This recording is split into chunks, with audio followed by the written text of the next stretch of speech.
Everybody, I am so excited to get our Lunch and Learn started for this month.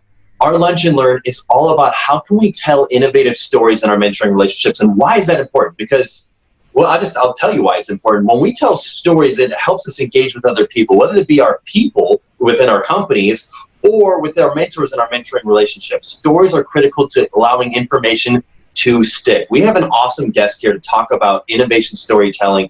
Her name is Susan Lindner. Susan is a cultural anthropologist, brand marketer, and disruptor. Susan got her start as an AIDS educator in brothels in Thailand, where she helped turn prostitutes into entrepreneurs. Today, she's the founder of Emerging Media, where she helps innovators and disruptors create the stories that get them resources, recognition, and runway. I know this is a very relevant topic for anybody that's a CEO in this time period or a business owner in this time period, because ultimately resources aren't plentiful right now. It can be difficult to innovate and figure out how to innovate and how to tell that story about why you're innovating to get other people to buy into what you are doing. I think Susan's got some really great insight for you all today. So Susan, thanks for being here. Thank you so much for having me, Gareth. What a great show. Yeah, so Susan, we're here to talk about innovation storytelling. I guess maybe to get started with that, what is innovation storytelling? So, in my experience, innovators need a great story in order to skyrocket their innovation to acceptance, either internal acceptance by shareholders and stakeholders, or even the engineering team who you need to build that incredible new thing, and eventually customers and folks who want to invest in the company. And that innovation must be wrapped in a great story in order for us to take it into ourselves, to buy it, accept it, and take the giant leap into the future with the person who's conceived of that innovation. And that is what a story helps you do. It is the bridge between strategy and market acceptance. Interesting.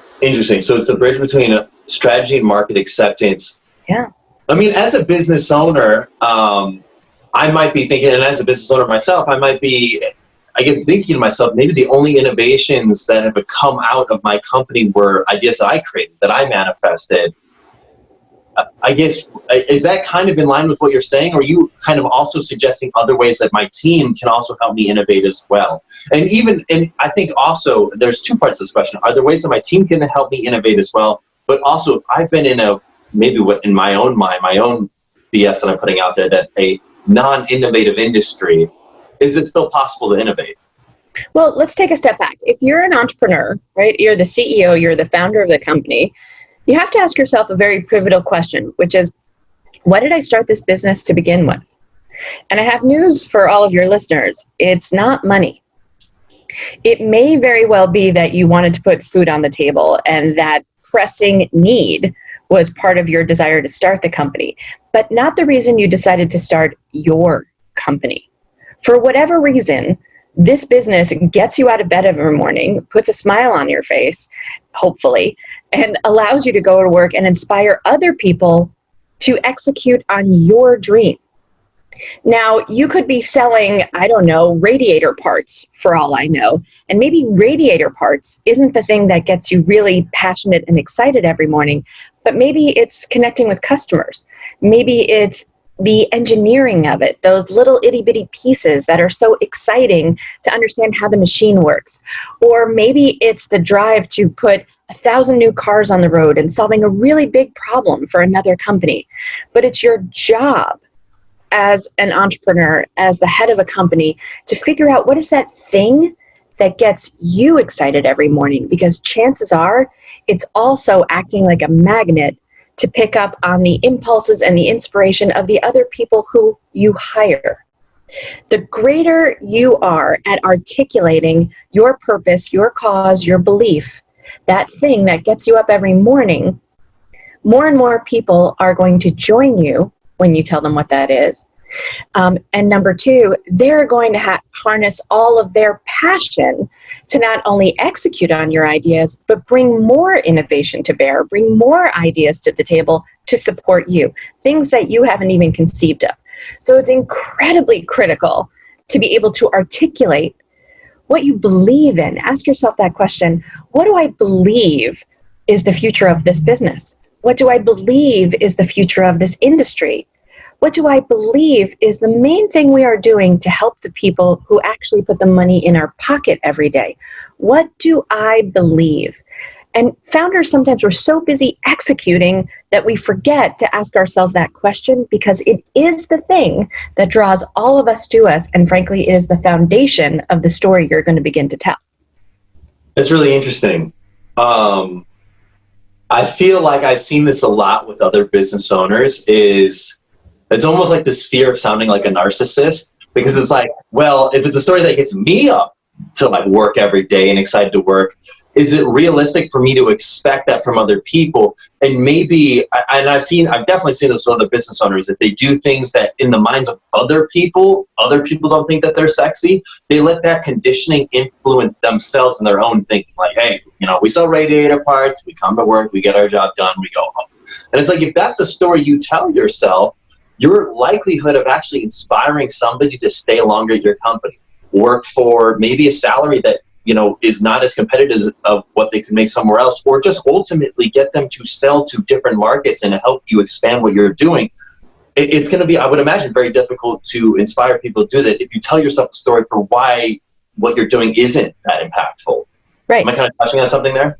Yeah. I mean, if you're selling a commodity, we come to work, we do our job, we go home. I have no desire to work for you more than I do for your number one competitor. And you actually put yourself at a giant disadvantage of holding on to your team, because once you start attracting great people, their likelihood of leaving is fantastic if they have no purpose. So one other thing I want to introduce to ask, so that's the why, right? And everyone's heard about the why. If you haven't seen Simon Sinek's TED Talk on starting with why, give yourself 20 minutes out of your day, buy your team a sandwich, watch it together. I think it has about 36 million views. I'm about 6 million of those. So, because it's a reminder, we need to instill in people what we believe. And it also frees up then the ability to share, of the employee to share what they believe, what gets them up in the morning, what excites your team about coming to work.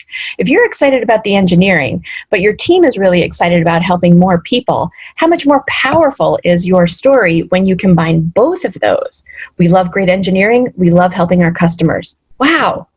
Now we have two fronts that we can operate on, and the power just becomes exponential. Now the next question you have to ask yourself in an innovation story is the how.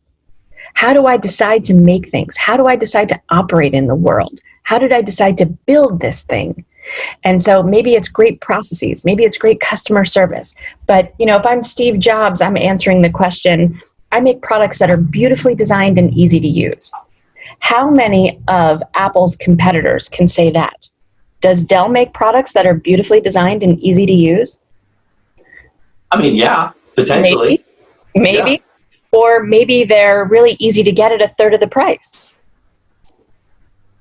Right? So your job as a founder now is to ask yourself the question, what is the problem that I'm solving? And how am I framing that problem differently than everyone else in the market? How am I doing that differently? Right? If you think about Steve Jobs creating the iPod, remember those olden days before we started recording, saving our music to our phones? But he told us we had 1,000 songs in our pocket. The number one competitor at that time was an MP3 player that had a CD player on it. You could stream all your music on it, and it had a radio on it. Why would we want 1,000 songs when we could get all the songs? What made us decide that having 1,000 songs was better than all of the songs? He convinced us it was better to have fewer songs. He did that by giving us a device that was beautifully designed and easy to use. It looked like nothing we had seen before. Not those overhead headphones, not those, we put them in our ear and they were white, not black. And it was this beautiful little box, like a little jewel case that had a disc in the middle. Why did it have that disc, Garrett? Why didn't it have a million buttons like my MP3 player? Yeah, I would imagine the simplicity of the user experience design made it a whole lot easier to really comprehend the functionality of it. But I don't know. You tell me.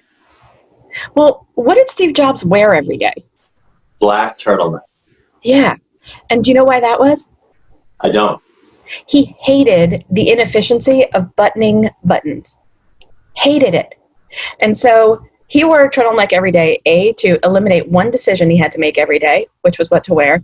And number two, this stupid effort every day of closing a shirt when there are perfectly good shirts that were already closed up, right? And so he said to his designers, I hate buttons. Figure out a way to make this new machine with as few buttons as possible.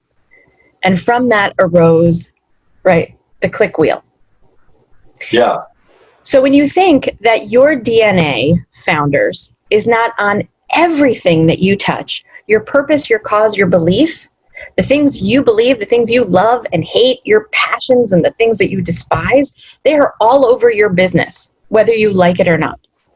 So getting to your innovation story also means getting really clear about those stamps, your DNA that's on your business that will automatically draw people. And in Steve Jobs' case, it led us to stand outside of Apple stores in the early part of this century for 3 days in order to get our hands on one of them. I'd be curious, can we practice that? Like if I'm an executive right now and I'm thinking to myself, okay, I want to apply this right now. I might not have been so intentional in the past about setting a great story for my team and my company. I want to start today. What can I do right now to get started with telling a story about why what we're doing is making a difference? Right. So number one, great stories start with great characters. And so great characters often begin with you, the founder. People are following you into battle every day. They have to have faith in you. So what is the story of why you decided to start this company, to take that ridiculous leap off the cliff and build the airplane on the way down, as they like to say.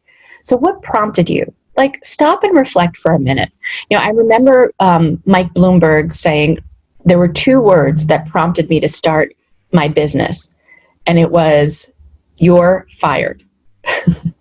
I tried working for other people. I hated working for other people. I was a rebel and a maverick. If you're one of those types, follow me. Right? So he wasn't looking for conformists. He was saying, I am the kind of person who doesn't fit this box. So ask yourself perhaps this question: why was what I doing before no longer able to satisfy me? What is that thing that led me to say, I see something that no one else sees. I cannot continue doing things the old way anymore. I must move forward. And ask yourself, what are the emotions that really circled around you at that time? I remember meeting the founder of Redbox, who told me, I asked him, what's the reason that you started Redbox? And he said, my unabashed desire to put Blockbuster into the ground forever. I said, so pure hatred and revenge. He said, absolutely. If I had to return one more videotape and get charged for a late return and a no rewind, like I forgot to rewind it, that rewinding fee we used to have with VHS tapes, I was going to go nuts. I started Redbox with the sole intention of putting Blockbuster out of business. Contempt was my desire. I'm like, wow. So ask yourself, what are those strong emotions to get that feeling going? I love that. And it's not necessarily bad to have that contempt. It's not that, I know that, expanding this to even another story, I think about Benioff from Salesforce. Mm-hmm. When he was building Salesforce, his whole rallying cry was end of software. We're going to end software, because he was building a CRM system that was in the cloud, not on a CD-ROM. And that at the time was considered unheard of. And right. So end of software was his whole rallying cry. You can have a vengeful story, a story that, hey, I think this is stupid. I don't know why we are doing it this way. Let's change the way things are done. So right. We can do that, as well as obviously something uplifting. Like you're gonna transition the future into the way we want to take it. Right. And the key phrase in that is, I'm going to put Blockbuster out of business so that what positive thing arises from that. So think about that term, right? I have this emotion, so that X will happen. And even if you start with a positive emotion, like most of us do, because I love my customers, because I love seeing XYZ happen, because I love watching this innovation save lives, help people, move business, transact commerce, protect people, whatever that is, so that. And I think a lot of founders, when they're coming up with their messaging for their business, they stop at I want to protect people, I want to save time and money and make people more productive. If you have a B2B business, guess what? That is the baseline. Save time, save money, make people productive, right? It's like why we hire an accountant, because we all don't want to become CPAs, right? That's the basics. But ask that next question. I want to save them time, money, so that they're able to do what? So that they're able to get home at 5 o'clock, so that they're able to play with their kids, so that they're able to expand into new markets or innovate and form the next new thing. What is the so that? And don't forget to ask your customers, so that what? If I was able to deploy the security software and now your company is safe, what would happen next? What would be the next cool thing you would do? If I was successful with you, what would happen next? And that is that innovative spark that doesn't just inspire your team, it inspires your customer to tell other people, I got this software and I got a promotion. I got a raise. My wife doesn't want to divorce me. I get to go home at 5 o'clock. What is the real benefit, not just professional, personal, that you're imparting to people? Start collecting those responses. Those are the best testimonials. That's great. That's really interesting. I don't know if at least for me personally, I typically think of testimonials in the form of customers, but our customers are our employees. Our customers are our team, are people that we are putting in the time into. And I think what's so important, I guess what I'd be curious to know is, why is it so important for me as the business owner to do this myself, to be intentional about doing this myself? I mean, I think like I could say, well, couldn't I just hire a brand expert to like write my story for me and then I don't even have to deal with it? Why is it so critical that you create the story yourself as the business owner? Because you have to live it every day. You have to live it as an example. You know, your mission, your vision, your values. It's not a little sign that hangs next to the elevator or it's on the front page of the employee handbook, never to be revisited again. Your job as the CEO of your business is to live that and to exude it. And so when you become really clear about what that mission and vision is, you have to create a communications cadence where you begin to recognize those attributes in other people and call it out and celebrate it. And when you screw it up, you say, this is where we didn't follow our vision. This is where we didn't follow our mission. This is why we screwed it up, is because we didn't hold true to our true north. I love that. It's almost like a culture audit. Yeah. So every CEO, whether they want to or not, is responsible for the culture of their business. And the way that businesses become highly valued is for its culture, not just a thing they make or a customer list. The way you up a valuation of a company, and having had, helped 10 companies to get acquired over the last 10 years, the way you do that is by making it the best place to come to work. The place that businesses start recommending your product or service without you having to. So I want to get back to that question you asked me before. Number one, a great character. Number two, great emotion. Tell me about a real hardship that you experienced in building this company. Why was it challenging? Why was it hard? Why was it hard for you or the customer or someone else? We need drama in a story to hold people's attention. And by the way, we connect from our weakness, not from our strength. We connect at the vulnerability. We connect at the heart, not at the head. So if you actually want people to be loyal, and both as customers and employees, connect at the vulnerability part. And that starts with the CEO. Create a space where people can be vulnerable. And then finally, end with a vision of what's next, of the future. How will life be different if you work here? If you buy this product or service, how will life change? If you're in a startup, we expect you to provide not just a product or service, but a transformation to my business. A transformation. The bar's set really high now. It's not just, I opened a candy store. I want my life to be different now that I work with you. So how are you making someone's life different, not just the problem you're solving? And by the way, that can go for more than just startups. That can go to business owners. If I own my own financial services agency, or if I own my own insurance agency, if I own my own small business, I mean, this goes for anybody. If you've got a team of people, even if you don't have a team of people and you just have customers, why should they go to you versus anybody else? That story is what gets people going. So I think that's such a good point, Susan. And it's the only key differentiator you have. The reason you started a business as opposed to Larry or Sally, who both have accounting firms. Your story is the only unique thing you own. Everything else is just filing taxes, right?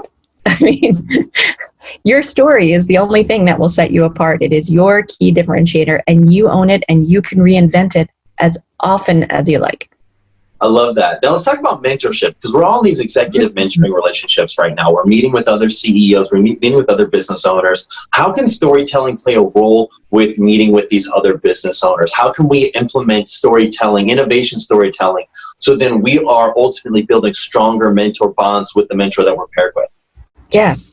So I love that. As you know, Garrett, I'm a huge fan of mentoring. I'm a mentor in 7 different startup accelerators with people from all over the world.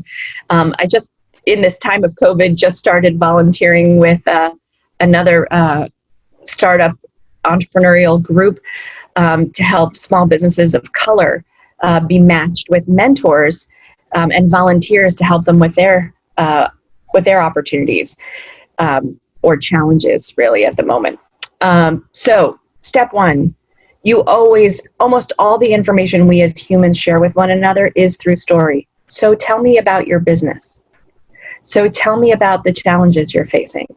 So tell me about what you guys are planning for before, during, after COVID. All of that is in story. So you best be armed with the good one, right, to share. And the other is, are you really being a great listener? Great storytellers are great listeners, and you will never find the synergies with another business to help one another, to plot a new opportunity, to have a merger and acquisition opportunity, if you are not silent and just take in the story from the person who is sharing with you. Because that's when the aha moments happen. That's when 2 brains get together and we connect to a third level of energy, that universal intelligence that says, wow, there's a connection there I never saw. Maybe there's a possibility for something greater. I love that. I think that's really interesting. I think the unique component of having 2 executives in a mentoring relationship together, I know for me, I do this, so I'm definitely guilty of this, is I will get so warped up in my own world of the own things that I've got going on, which I think are super cool, that sometimes it can potentially create a block for me to be a good, strong, open listener to somebody else and listening to their stories. So are there any tips or tactics that you suggest that people leverage so then they are actively listening and not just thinking about what they're about to say next, but openly saying like, wow, like let's dig into this story that you've got here? Yes. Because I think you're right. I think like if I can sit back and like listen to what another executive is saying and really dig into his or her situation, I can make a really strong, I guess, add to the story of itself and maybe provide some insight or ask questions that can help that person get some breakthroughs, right? So be humble, first and foremost. Let the other person go first. I'm happy to tell you about my business. I'd love to learn more about you. Can you tell me about yours? So start with a little bit of humility, right? That really helps. And it also sets a tone to say, it's a reminder to oneself to say, I'm in the receiving mode. And the information I'm about to receive is valuable, period. Just knowing another human on the planet and knowing what they do gives you value, even if you decide to never do business with one another. Inevitably, see if you can find the points of contact next. Like, where are the next steps that say, okay, there's something we have in common, right? So the brain is actively, it's like a matching game. The brain is constantly searching for those 2 things where like you turn over the 2 cards and you're like, oh, a suitcase, got it. Your brain is actively looking for those points of recognition. So it shouldn't be too hard. Don't play this game where you're like, okay, I'm just waiting for this guy to stop speaking so I can share mine. That's it. That's exactly it. I know I've definitely been guilty of that before. And I think it's easy to understand why I've done something like this before and why anyone might do something like this. Because, I mean, if you're a business owner, you don't get to where you're at by accident. Like, you've done things that have worked. And I don't know, sometimes it's easy to kind of like, just like, it's interesting. I feel like I have even taken some of the advice that you said about like, okay, writing your own story about why it's an impactful story, about why what you're doing is so important and critical. And then I get worked up in my own story. Sometimes it can be difficult for me to step back and listen to somebody else's story. So I think just being humble and intentional about that is critical. I know the one tip that I provide is to, like, if we know that we're going to be sharing a specific story coming into a mentor meeting, writing down the bullets of what that story is before the mentor meeting. You don't have to write out the full story, every nitty-gritty detail, but by putting it down on paper, you are now less focused about what you're about to say and making it sound perfect, and instead more focused on the conversation because you've already got the bullet notes ready to rock when it's your turn to talk. Right. And remind yourself why you're in this mentoring relationship to begin with. It's for a give and take. You know, you're here to learn, not just here to sell your stuff. And if you are in that mind space, then what you're doing is probably not mentoring, you're networking. Right? So finding the opportunities where we can help one another is really important. And the next thing I'd say is you have to level the playing field. So take words out of your vocabulary like should, must, what I would do if I were you. All of those things are absolute hindrances to great mentoring or networking too. Your goal is to try to get to a level playing field. That's it. You just said the goal right there. You just hit like the ding, ding, ding. I just realized it right when you said it. I was like, that's it.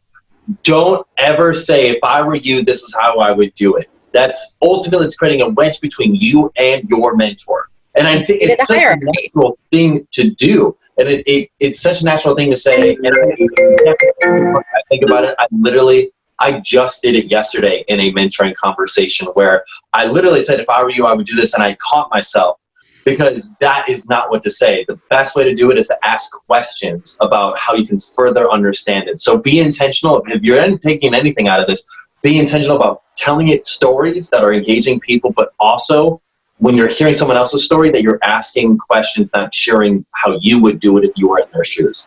That's right. And so that's to eliminate the hierarchy that says, I'm better than you, I know more than you, etc., because you very well may not. And the other is, if you also want to receive information back from that other person and you've made them feel smaller, their ability to share with you, now that they feel belittled, is diminished. Now they don't feel like they could actually reciprocate and give you great feedback and information that you need. So you might want to approach that with, in my experience. This may not be appropriate to you, but this is what has happened to me. I'm certainly not advocating you do it the way I did. Or here's a giant mistake I made when I had this problem. And open yourself with vulnerability to how you screwed it up rather than how you did it perfectly. Or I have great contacts. In the event that any of them would be helpful to you, I'd be happy to make an introduction. No pressure. Love that. Your desire is not channeling your inner Dale Carnegie right there. Yeah. Well, your desire is not to solve the problem for your mentee, right? In a mentor relationship, especially when it's horizontal. Your desire is to open up new ways of looking at a situation that might help them solve it for themselves. You're not here to solve problems for other people. You're here to give insights of your own experiences that may be helpful in them making the best decision for themselves. Love that. That's awesome. Well, hey, Susan, this has been an incredible Lunch and Learn. I feel like I've learned a ton during this Lunch and Learn about innovation storytelling. How can our audience find you? How can our audience connect with you? What are you working on next? What is going on with you if they're interested in connecting with you and learning more? Oh my gosh, I would love to help your audience. So I would like to offer your audience a free 30-minute consultation on their innovation story so we can help move your innovation faster. So you can just go to www.schedulesusan.com and book 30 minutes with me. I'd be happy to help you. As you know, mentoring is a big part of my life, so I'm happy to do it where I can. I'd also direct you to susanlindner.com. This is a place where you can find out all about my keynotes and workshops, one-on-one consulting and coaching. And I'm also going to be coming out with a book, Innovation Storytelling, Get the Resources, Runway, and Recognition You Deserve, out in August. So if you're interested in pre-ordering, by all means, shoot me a note and I will put you on the list. Cool. Awesome. Susan, thanks for being here. This was great. Thank you for having me, Garrett.